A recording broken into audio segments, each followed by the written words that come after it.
How'd you feel when those rocks started falling down?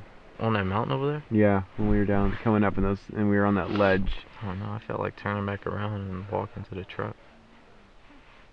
Why didn't you? Why didn't I? Yeah. I don't know. I would have thought y'all would have called the cops or something, so I just kept going.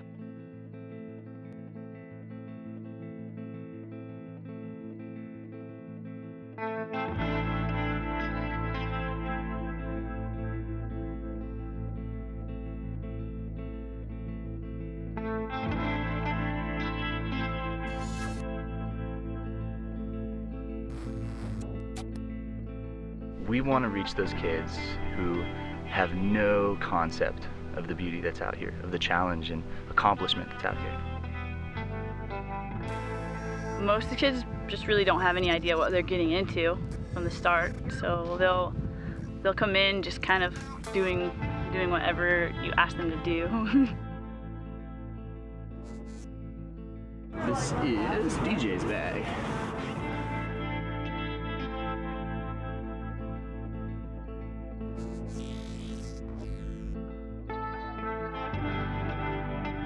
The principle is just you pack everything down at the bottom. A lot of kids just don't know how valuable they are. I was born with one knife being shorter than the other.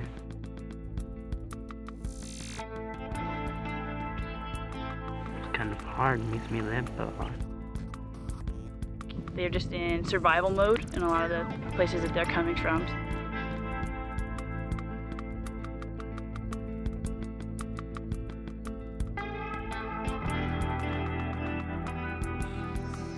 Yeah, I want to go on a camping trip, and that's kind of all they know, that they're going on a camping trip, and they don't know that they're going to be carrying everything they need for the next week on their back.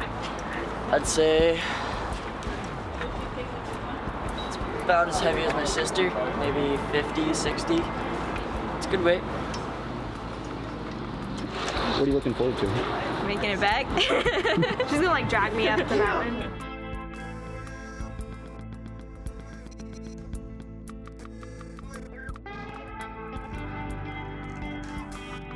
There's just something amazing that happens when you get out into the mountains, when you have the time to explore and kind of actually be a kid.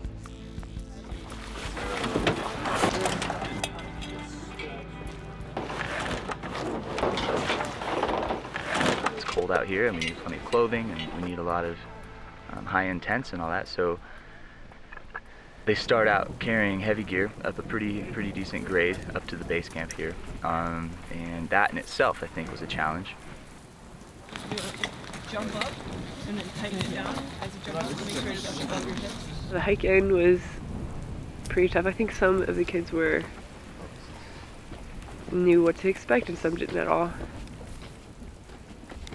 Just starting out on the trail is usually feeling pain in a new way and feeling kind of, this isn't fun for my body to do and this isn't something I'm used to doing.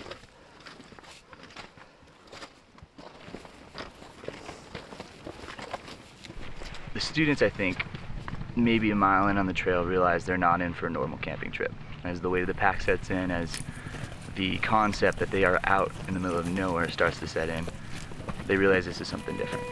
Good job, Jesse. Just keep going, one foot at a time.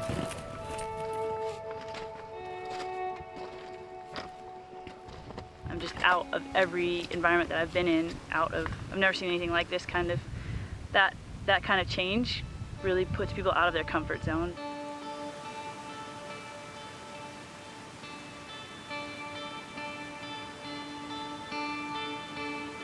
That increases, I think, as we gain elevation, as the views get bigger, the edges get steeper, and the feet get tired. Yeah. Do it, Jesse. Good job, guys. How's everyone doing? Good. Beautiful out here. Yeah. It's awesome out here, isn't it? Yeah, it's beautiful. You thought you'd be hanging out in snow in the middle of August, huh? It's lovely. You and Jesse wanna leave out? Yeah, let's do it. Sure. Keep going. Everybody doing well? Blisters, Yeah. water. Good. How you guys all doing? Are you guys going? See you guys at the top. Everybody starts to actually begin to enjoy it. They get over their blisters and they actually start loving it out here.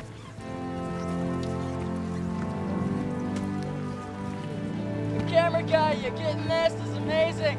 It's kind of what Peak 7 tries to do. They try and take kids who are used to like living in a city and basically not being outside in places this beautiful, and they take them away from everything they're used to and they place them somewhere like this.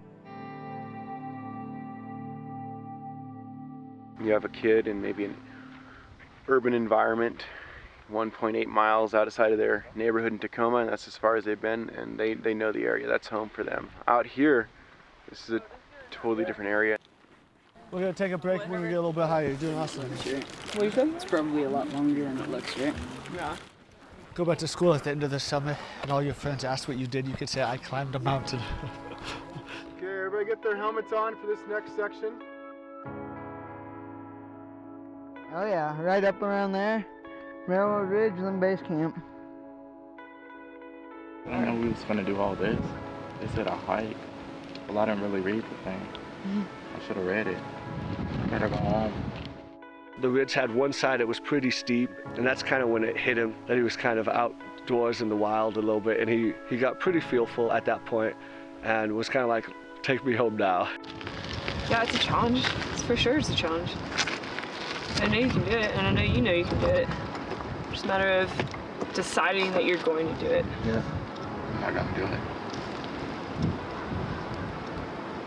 Dude, this is something that you're gonna have with you for your whole life. What is it for? It's an accomplishment.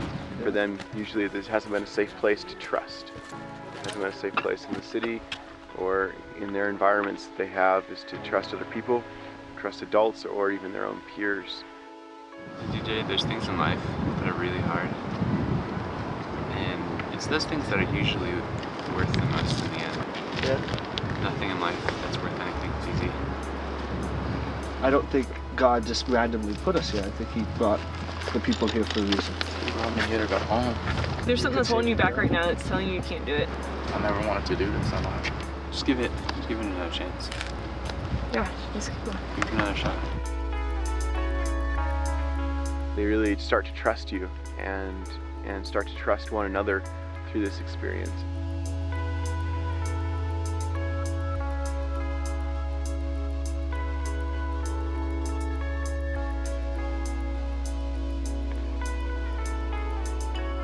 And so this is a place of safety and of healing, a place to contemplate.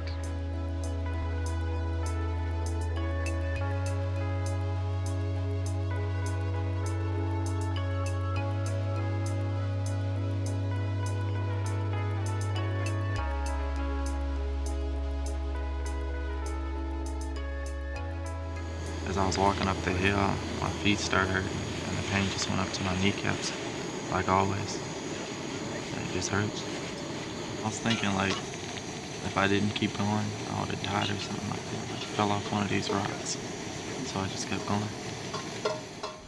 It was very tough. And, I never gave up because I knew it would be a waste of my time. Be a waste of my time and be a waste of people who brought me here's time. I don't know if I can climb all the way to the top or not. Well, if I don't, these parts I tried, and if I get up all the way to the top, I'll be happy.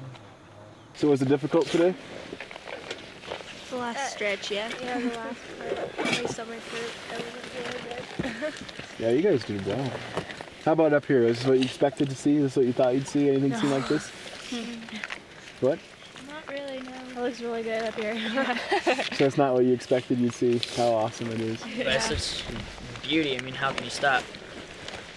I mean, just breathing is like eating dessert. Love it.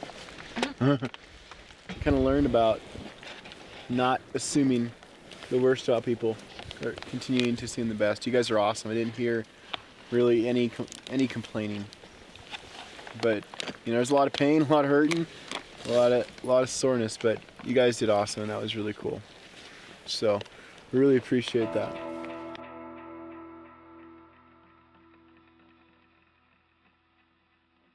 A lot of times we have noise everywhere. Everybody has their phones and kind of plugged in. Out here you don't have the noise. You have a lot of peace, a lot of time to listen, a lot of time to think. And a lot of kids don't want to think. They don't want to revisit. They just want to muffle out and drown out their past, their hurts, their injuries. And here is a place where they can come out in a safe place so they can work through that. Usually how I overcome things is I suck it up and deal with it and pretend it's not there, kind of, you know, stuff things down and it bubbles up in fights and stuff, but I mean, it works for me. People always tease me, like I walk funny. I tell them straight, I was born with this problem.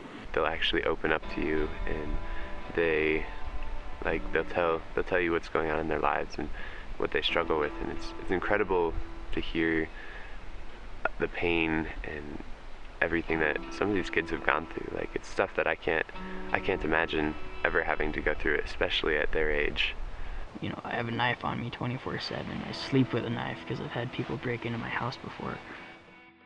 And so you can see as they start to open up and they're willing to share a lot more, share their story, able to be who they really are.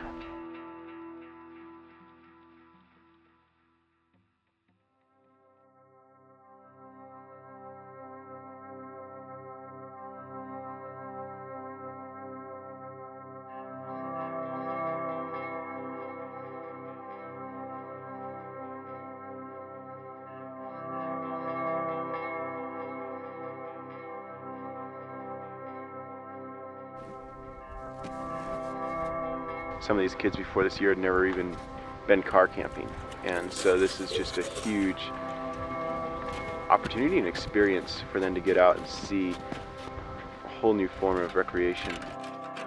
I slept good. Moved around a lot. It was actually not that bad. A little cold at times. Yeah, I woke up a few times, but other than that, it was. Yeah, woke up shivering. I was in the middle, so Kyle and DJ were sleeping, or snoring. So I was kind of in the middle of it. Yeah, I'm a really bad snorer. Snored all my life, and people say I sound like a bear. Very cold, but worth it when you get up, because then you get to see this. So pretty in the morning.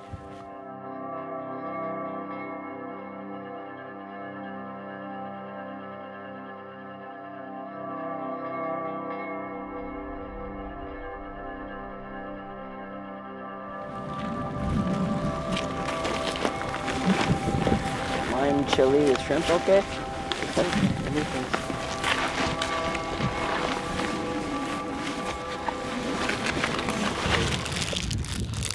This has been brought to you by Cliff Kids Twisty Fruit.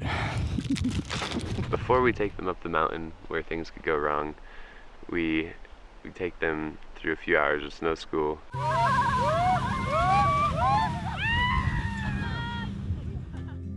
Where we teach them what to do if they fall.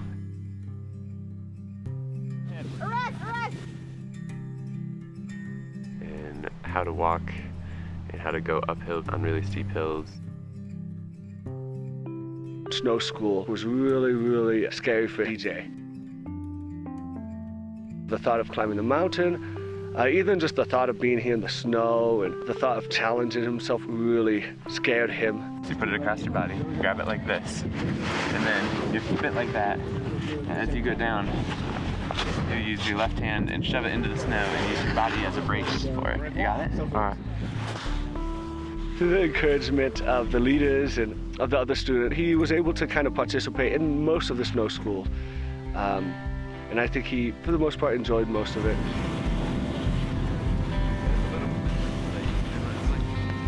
Nicely done. Really good. see a lot of kids break out of their comfort zones and get past what they thought was possible for them. Dude, I beat Legend of Zelda, man! You can be like, oh yeah? I went to the peak of Mount Baker. What's up now?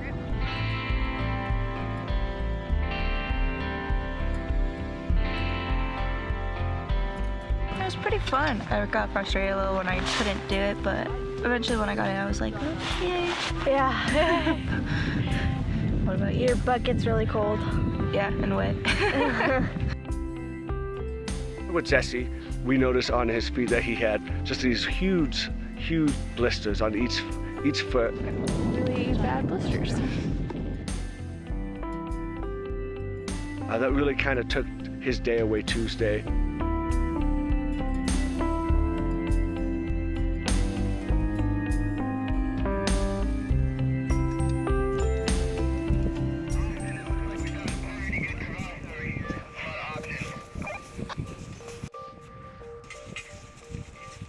A lot of the youth have just been burned a lot, and trust needs to be proven, established, respect needs to be built.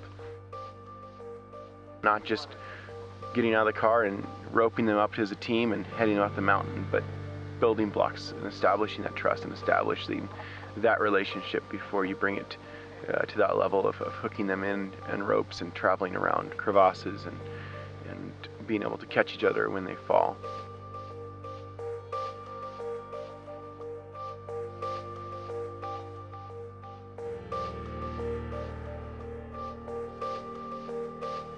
If they were to fall into a crevasse or over an edge, we actually trained them and taught them how to ascend themselves out of that.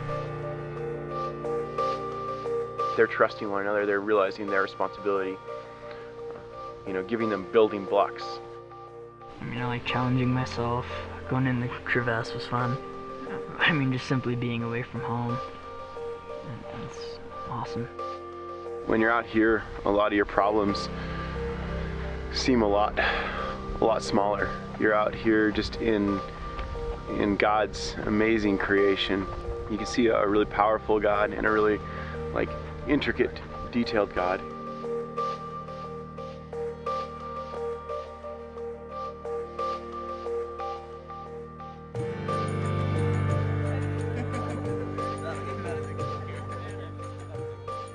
More than just overcoming challenges, Peak 7 is about empowering these kids with the relationship with Jesus Christ.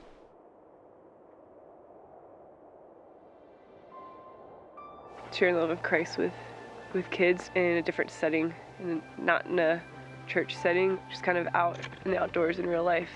The opportunity to see a kid stop and think, and the opportunity to just communicate how much God loves these kids, how much they matter, and just to get them at a point where that can resonate, a moment where that can actually sink in, has been just really valuable. Words without actions are meaningless. And so as leaders, we're all seeking to live in such a way that will be different than the world and than so many of the people that these kids know growing up. Take them into the mountains, let them see God's creation firsthand, and then introduce who this creator is in a very non-threatening way. And it's not just a story, it's real life. As you see, all around us is evident. People are without excuses. They see what God has made, and I think it's very undeniable as they're out here looking at this, that there is a God, and now it's their response to Him, and they're really confronted with that. But it's a really safe place to work through that. So I know there's a route that goes up Sherman Peak along the scree and then around, and that probably avoids the thing, because I really don't think we can mess with the snow ridge. If they fell, it's just not worth it.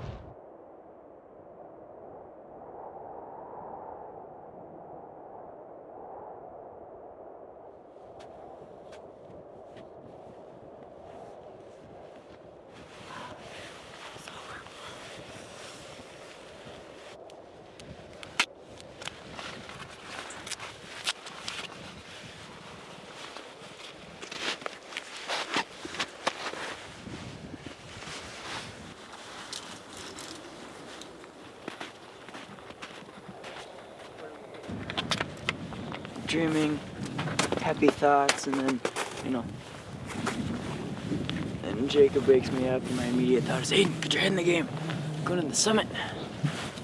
Each kid, make sure they have sunscreen, sunglasses, 2 water bottles, 3 bars, and their harness on and double backed, and their helmet ready to go too. Sound good?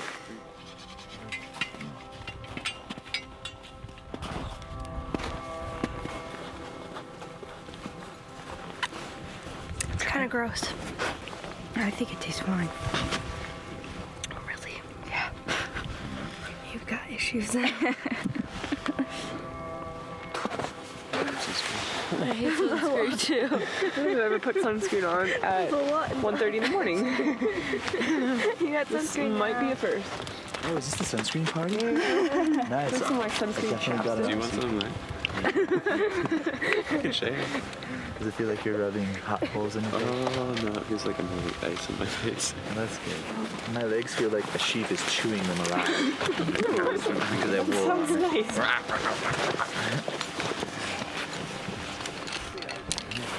Father, I just thank you so much for this opportunity to be out in your creation. I pray for wisdom today and safety. I pray as maybe there's times where we want to quit or have energy, Lord, that you would just give us strength, just give us patience with one another, and that you would teach us more about yourself today, Lord. In your name. Amen. Amen.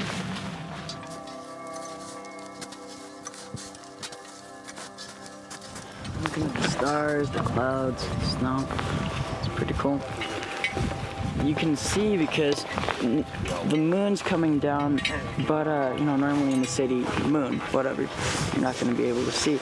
But with all this snow that reflects the light, we can see just fine. It's actually not too dark. I thought it'd be really dark, and these actually really do help, and so does the moon and everything. And I think it's better than actually in the daytime. Yeah, because then the sun's beating down on you and you're really hot. Yeah, like at least this, when you get a chance to stop, you get to cool down a little bit.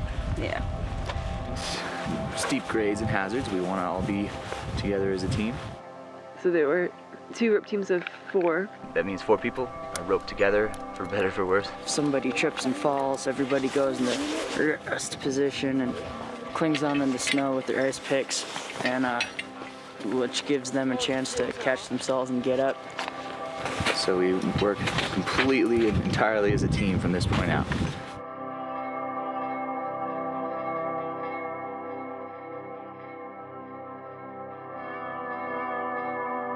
The speed of the group is really important.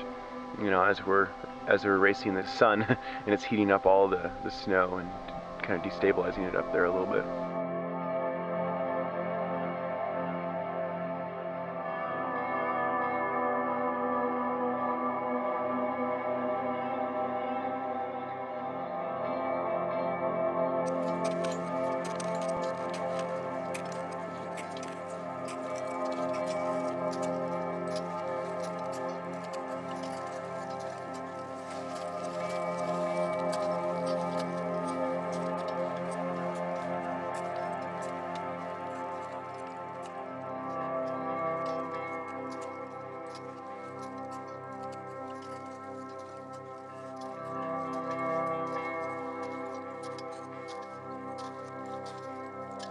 And I just keep a rhythm of my steps in my head so I don't think about really anything else. Not thinking about how many steps you have to take, but taking one at a time.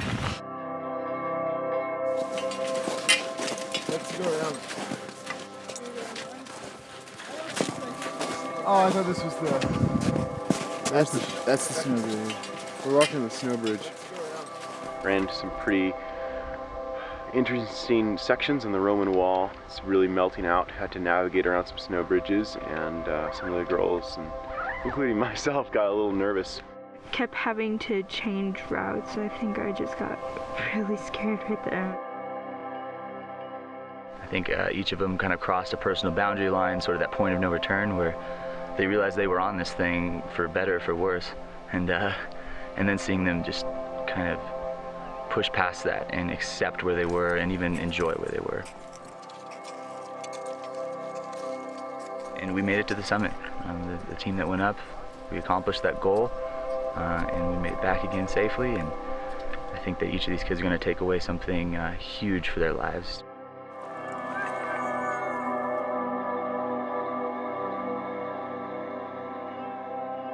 Taking kids who had not even been backpacking, taking them mountaineering, to take them up something like that, to put them on a rope team, to kind of give them a crash course in how to do all that, and to see them step up to the challenge was a huge, huge thing.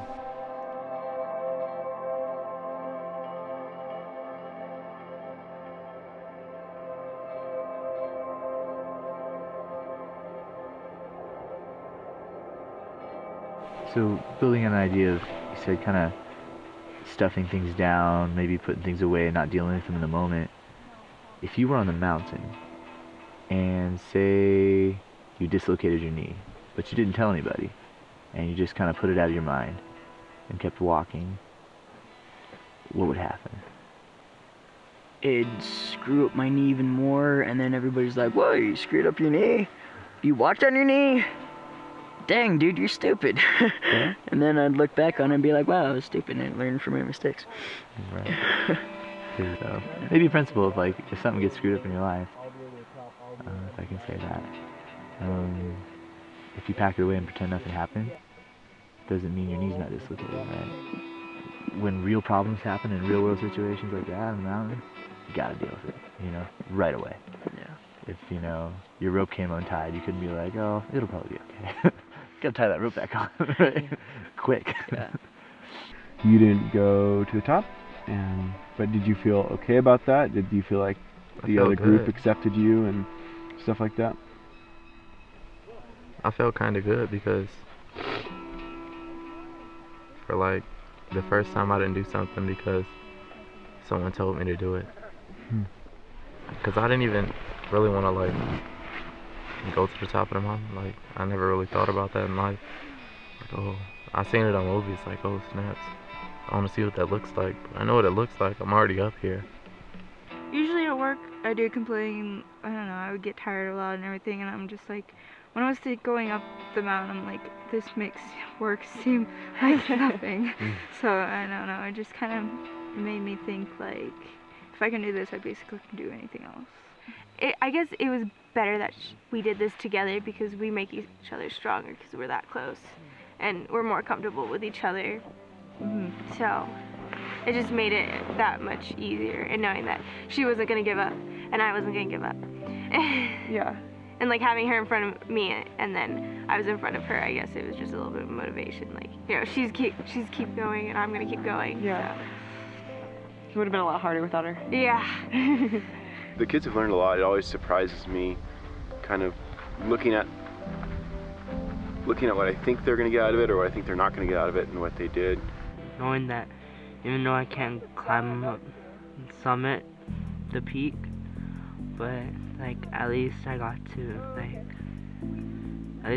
hang out in the base camp knowing that I came this far and I didn't back down. Just getting up here to this amazing scene, that's enough. You know, that's everything for them. This morning when it was fog like everywhere and the fog just went away like halfway on a mountain right there, and I just seen it and the sun was like over it a little. It was nice. This morning DJ looked at me and was like, wow, that is really cool. Just a few clouds is all he's looking at, but you know, for him, he's able to open up a lot more and being able to say, this is who I am, and able to ask the tough questions. That's why I'm out here. I'm out here, like, I love being outside for outside because I just love it, but at the same time, I'm out here for the kids. Like, I don't think I could do this every week without having the kids here, it's really cool. Consistently astonished by what God does through Peak 7 and the opportunity to be out here and the moments that kids grow through.